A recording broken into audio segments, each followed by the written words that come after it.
Привет, друзья! Приветствую вас на своем видеоуроке. Продолжаем морскую тематику. В прошлом мы создавали океан, делая его поверхность наиболее реалистичной. В этом же видеоуроке мы уделим внимание тому, как погрузить в воду объект и как сделать так, чтобы он покачивался на волнах, перемещался вверх-вниз по оси X и Y и был погружен на определенную глубину. Так, приступим. Итак, мы создали новый файл и сейчас применяем к нашему кубу, может быть любой другой объект, модификатор Ocean. Если у нас куб, то здесь достаточно геометрию Generate использовать. Резолюцию устанавливаем, скажем, на 11, масштаб устанавливаем на 3 и время задаем таким способом, то что пишем frame и мне больше всего нравится разделить на 10. Можно использовать любое другое значение.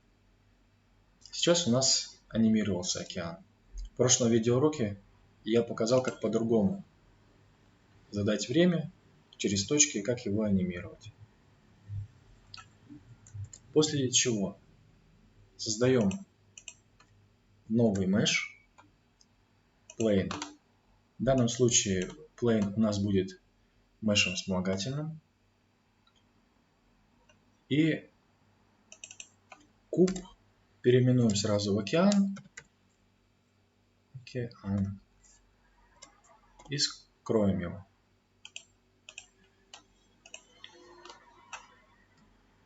А plane разделим, ну, скажем, на 20 и на 20 частей. Для удобства выбора элементов мы перейдем на вид сверху.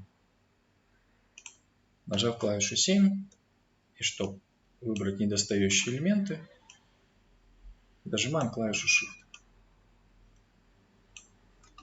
Это нужно для того, чтобы ему задать вертексную группу. Задаем вертексную группу, плюсом у нас получилась группа. Нажимаем Precision и переходим в Object Mode.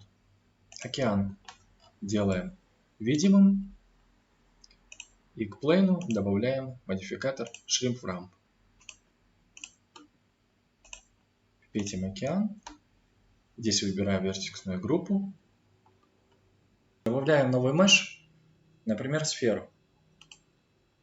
И немножечко ее видоизменяем, для того, чтобы лучше видны были ее колебательные движения.